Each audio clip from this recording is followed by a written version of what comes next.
Hi, this is Randy Finney with Right Side of the Chart, and today is Friday, April 27, 2018.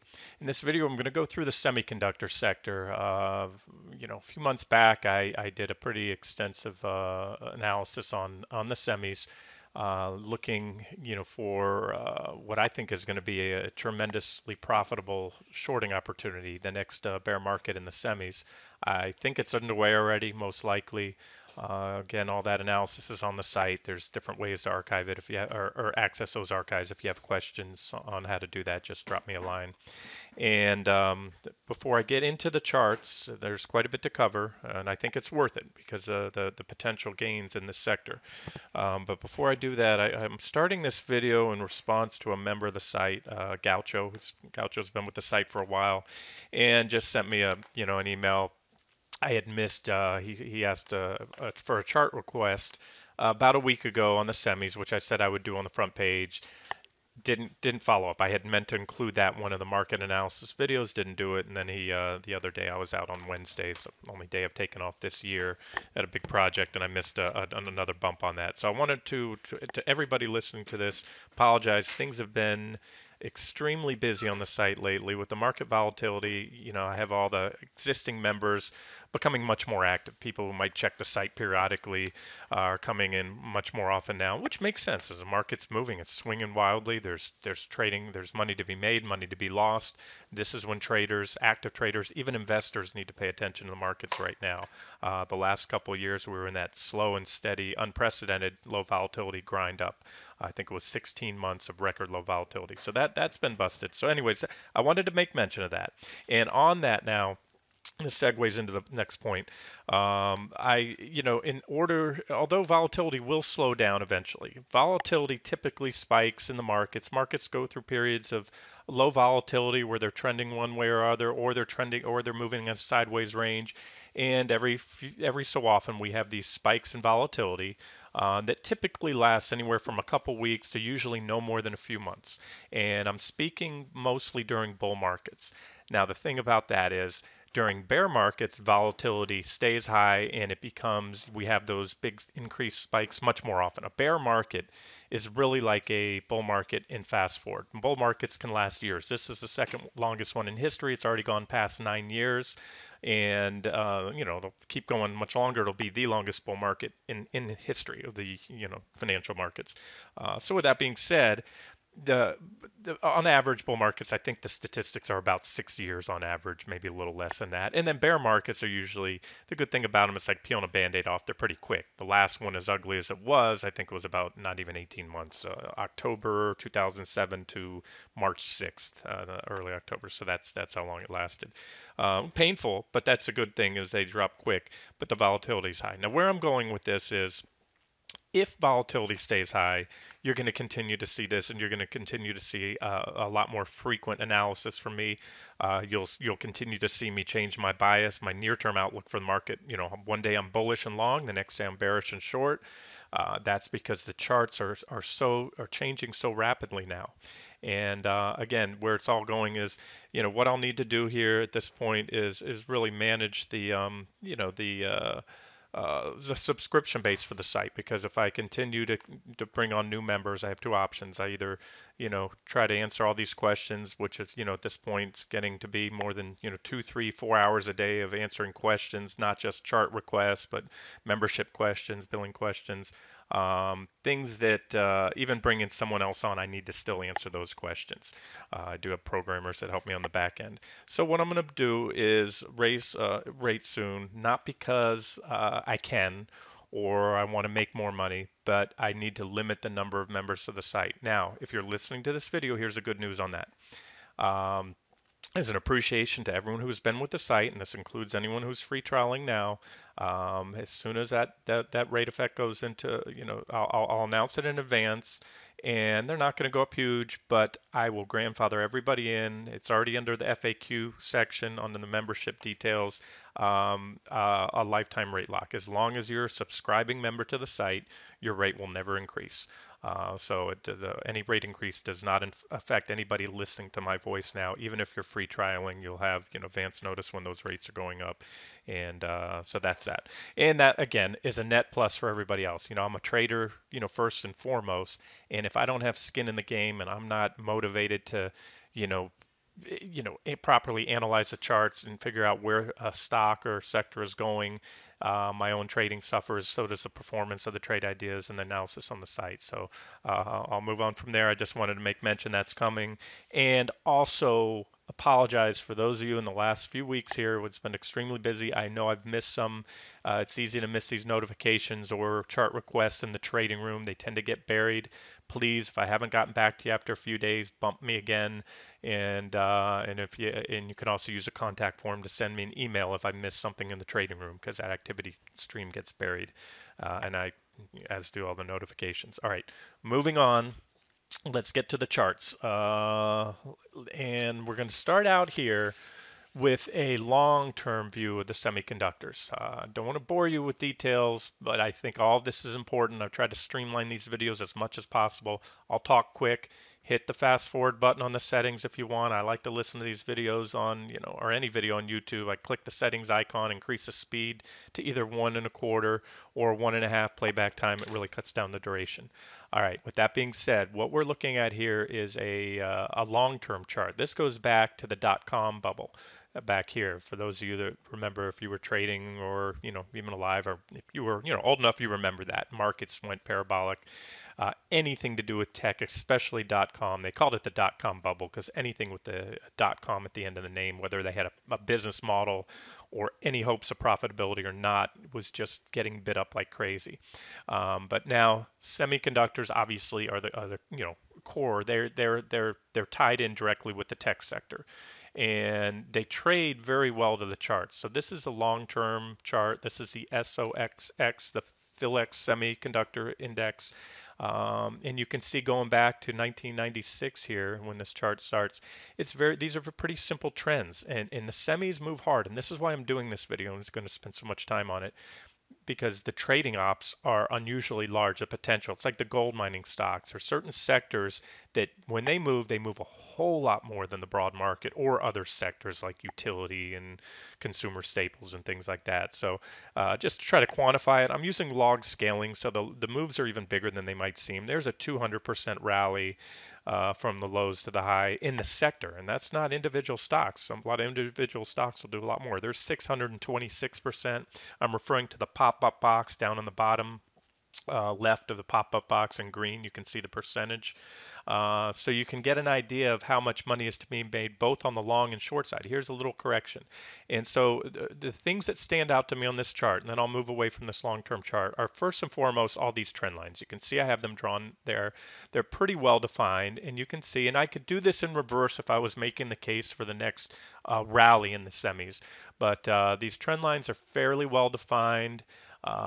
Couple whipsaw signal, one little whipsaw signal there, but other than that, you can see how well these semis they work to these trends. And this is the bigger picture. Now, trading a volatile sector isn't always so easy because they move so much. You say, okay, well, I have a buy signal or a sell signal. I short the semis. But this sector, these stocks can move up and down a lot. So the key to trading them is keep your position size small, reduce it. If you normally trade 10,000 in SPY or QQQ, you can do half of that, 5,000 in the semis, because your gains are going to be outsized in percentage terms. So you're going to make the same dollar amount, if not more, if you get the trend right, because they move so much more than the broad market. And you're also allowing yourself, you can use a larger stop loss percentage, but still stay within that loss allowance. Every trader has their own number, their own threshold. So again, using that round number or that example, if you trade 10,000 on SPY and you allow a 5% stop loss, that's a $500 loss. You do, $5,000 in SOXX or any of these semi ETFs, you can allow a 10% stop loss, and you're still only losing the same $500 if wrong. but you're increasing the odds of not getting stopped out just due to the day-to-day gyrations and volatility in this sector. So there it is. So that's what stands out to me. You can see all these trend lines, and of course, the reason for doing this video is you can see now, and this is a monthly chart, by the way, guys. So today is April 27th. There's no chance at all of the semis closing above. This will be the first monthly candle, and it's very clean and clear. We've traded all month. We started out here. I'll zoom in if you can't make it on the video. We started out below trend. Again, don't ever pay attention to these candlestick tails, these shadows. Those are intra-month moves, and you want to trade commensurate to the time frame you're looking at. It's a monthly chart, so it doesn't matter when you break intra-month. You want to see a solid and clear monthly break and close. So now we're going to have a monthly close in the semis. This is a long-term sell signal. This is also, as you look at this trend line, one of the most powerful trends that we've had in years. The last trend, and this was keep in mind, here's the bull market lows off 2009 right here. So these were you can call them smaller or cyclical bull and bear markets. Maybe if you want to use that term, I wouldn't quite use that term on these, but this was a bull market. And although all these drops met the definition of a bear market, just by the general term of a 20% drop, they really wouldn't be viewed. You have to put things in perspective. See, this was a 27% drop in the semis right here, and again during the bull market off the 2009 lows. There's a 29% drop. So you can call them bear markets if you want. It's all semantics. It doesn't matter. They're really corrections within the larger move. And even if we're just getting another correction, this is uh, I can't say the steepest trend line. These had about the same slope right here, but they weren't as big. This is the strongest advance, both in duration and how steep that trend line is. So we're looking at a pretty good pullback. And I do believe before all is said and done, at minimum, we'll come down to this trend line I have here. This is only a potential trend line off the 2008 lows. The semis as well as the NASDAQ 100, a few sectors and the NASDAQ 100 bottomed back in late 2008, whereas everything else, including the S&P 500, bottomed in March '09. So that's where this trend line comes from. And that'd be at minimum. It's a potential trend line now because we only have two reactions for the most part at this point, here and here. I like to see, there's a couple in there, but I can really consider this one reaction around that time period. It was obviously about a year or so, but so look for that, and then I wouldn't be surprised, and it would probably take us over a year to get there to see us come back down here to 742.59. That is my long-term pullback target for the semis. And if you don't think it can happen, replicate this chart on your own and just look at what happened when we had these very big trend line breaks. And now I'm going to show you some additional supporting evidence, because a trend line, you've heard me say this in trading, I don't use any one single thing. There isn't one perfect buy or sell indicator.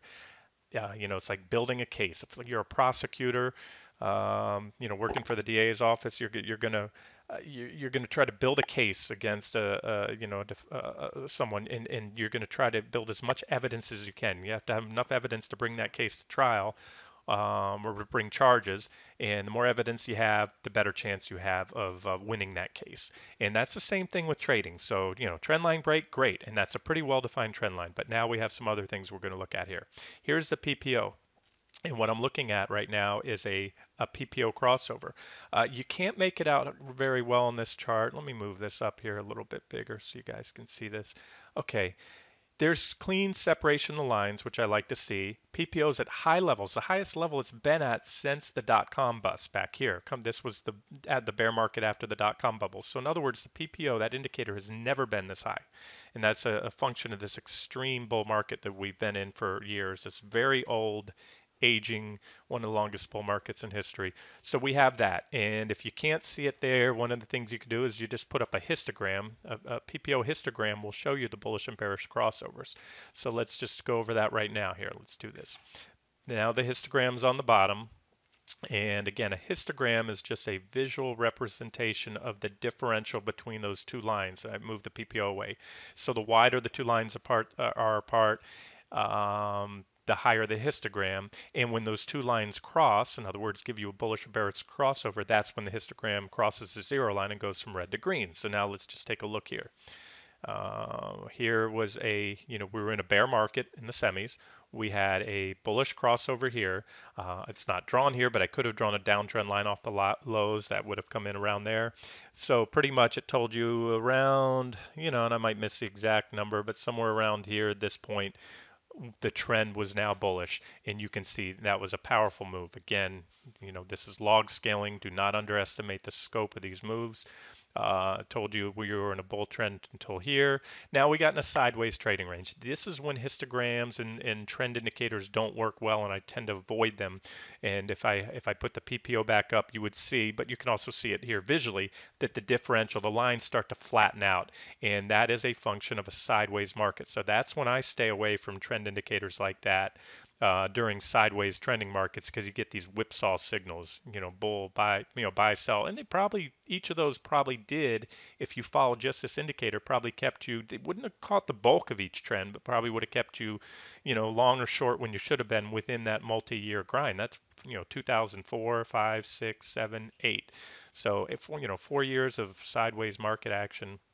It's quite a bit. Actually, 1, 2, 3, 4, 5 years. Then you can see, and this is where I like to really focus on these histograms. So when you have clean separation between the lines, these clean peaks, like it did here. So you were, bearish here. You can see that bear market. That was the meltdown into the 2008 lows. And then let me clear everything out. At this point, at least by this one indicator, the PPO crossed bullish, and it told you it was safe to get back in the water. And look how well it kept in the trend up until this point. It captured, and again, that's not a buy and sell, a standalone buy selling indicator, but it captured the bulk of that trend. Then it turned red, get out, and that did come in conjunction with, and again, this is what I'm getting to here, came in conjunction with a well-defined trend line break right there. It wasn't a huge trend line. We had a trend line break there as well. That served as a correction, but you can see that the histogram stayed bullish. Told you the primary trend was bullish. Again, this is a monthly chart, and told you to get out there. And although that sell signal didn't really, you had, of course, it dropped there, traded mostly sideways, and you can see that by the flattish, histogram, but it was red throughout most of that period, went green, captured this whole trend, boom. And the beauty of it, once again, you had a sell signal with a bullish, a very bearish, a big red candle, monthly close below, breakdown and close, and the trend indicator went red. And although from there wasn't a lot of downside, again, it was another sideways range. And that range, look, it's almost 2 years long, year and a half long. You don't want to be, that's called a dead money trade. Semis aren't kicking out big dividends, so you're not getting paid to sit in there for a year and a half like you might be in a Procter and Gamble or a dividend paying stock. So, you want to avoid that. And so again, it helped get you out of there.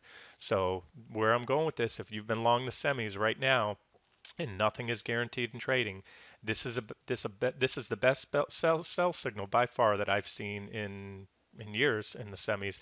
And I'm going to give you one more now. Another indicator that I use. Let's park this histogram out of here, get it out of the way. Let's focus on the RSI.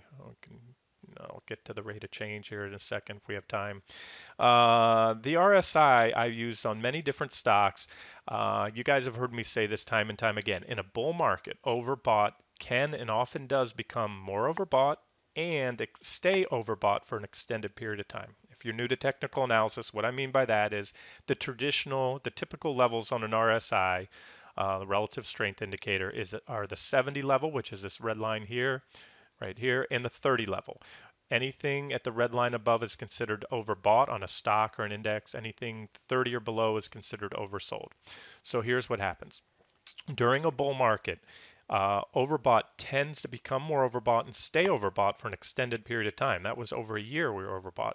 Here we came extremely overbought and stayed overbought. So where are my sell signals? Where's the predictive value if we can just stay overbought? From my experience, it's when after an extended overbought period, when the RSI crosses back down below that 70 level. Yeah, and it did here briefly and it kicked back up. So again, nothing's perfect, but when it crosses back down, and you can see with this downward momentum, it was also trending around sideways here. Here we super high, the highest we've ever been, maybe except going back here to the dot-com bubble, and again, that was unprecedented at the time.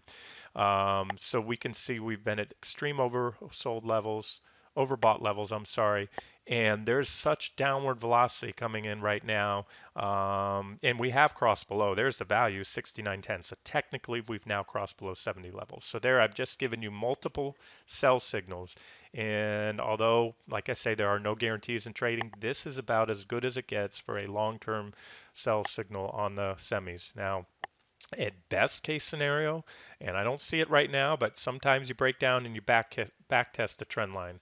I don't know if we went back on the chart if we'd see that, but the semis typically don't do that. They get so hot and so overextended in the cycle. It's just the cyclical nature of the semiconductor sector. That's it. Once the capacity is flooded, there's so many semiconductors out on the market, then everything slows down. Chip prices collapse. And you can look at other things like the book to bill ratio and other fundamental things if you want to try to confirm, if the semis are turned, but that data is often pretty dated by the time you get it.